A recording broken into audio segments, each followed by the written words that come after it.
Assam direct recruitment 2021 BA পাছ কৰা বিলাকক grade 4 post বিলাকত এপ্লাই কৰা হ'লে ভাল আছিল।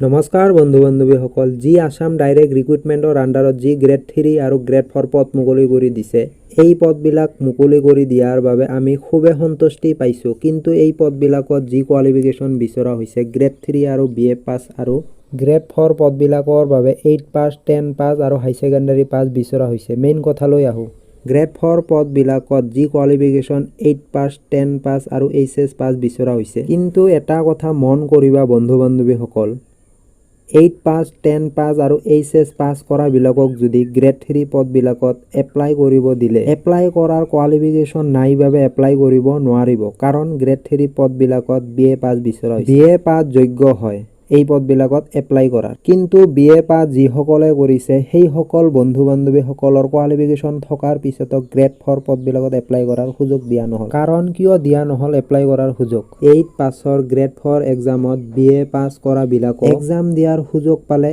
এক্সাম কোৱালিফাই কৰাৰ যথেষ্ট সহজ হৈ যাব BA পাছ কৰা জনৰ।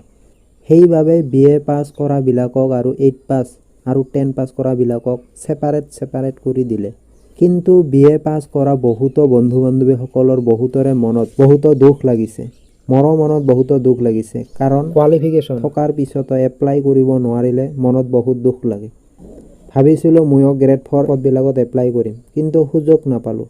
আমাৰ CM ছাৰে যি ডিচিশ্যন লৈছে এইবিলাকত ভাবি চিন্তিয়ে লৈছে। আৰু এটা কথা, যি এপ্লাই কৰাৰ এপ্লিকেশ্যন ফিজ ধাৰ্য কৰিছে অলপ বেছি হোৱা যেন পাইছোঁ। তথাপি অলপমান কম হ'লে ভাল আছিল। সেয়ে আমাৰ CM ছাৰৰ ওচৰত অনুৰোধ যে যেতিয়া এপ্লাই প্ৰচেছ আৰম্ভ হ'ব, এপ্লাই কৰাৰ মাচুলটো অলপ কম কৰি দিলে ভাল আছিল। এপ্লাই মাচুলটো একেবাৰে উঠাই দিয়াটো ঠিক নহ'ব, কিন্তু তথাপিও 100-150 মান কৰি দিলে ভাল আছিল। মই এই ভিডিঅ' বনোৱাৰ বাবে বহুতো এনেকুৱা বন্ধু বান্ধৱী আছে, বহুতো এনেকুৱা ধৰণৰ বন্ধু বান্ধৱী আছে মোৰ ওপৰত খং কৰিব পাৰে এইটো ভিডিঅ' বনোৱাৰ বাবে। কাৰণ যে গ্ৰেড 4 পষ্টবিলাকত BA পাছ কেণ্ডিডেটবিলাকক এপ্লাই কৰাৰ সুযোগ নিদিয়াৰ বাবে মই অলপমান দুই এষাৰ কথা কোৱাৰ বাবে মোৰ ওপৰত বেয়া পাব পাৰে, খঙো উঠিব পাৰে। যিসকল বন্ধু বান্ধৱীসকলে ক্লাছ 8 পাছ কৰিছে নাইবা 10 পাছ কৰিছে নাইবা হাই ছেকেণ্ডাৰী পাছ কৰিছে, সেইসকলৰ বন্ধু বান্ধৱীসকললৈ তোমালোকেও এদিনাখন গ্ৰেজুৱেশ্যন কমপ্লিট কৰিবা। গ্ৰেজুৱেশ্যন কমপ্লিট কৰাৰ পিছত তোমালোকৰো মন যাব নতুন পদত এপ্লাই কৰিবৰ বাবে। তেতিয়াও তোমালোকৰ মাজত এনেকুৱা ধৰণৰ কণ্ডিশ্যন আহি যাব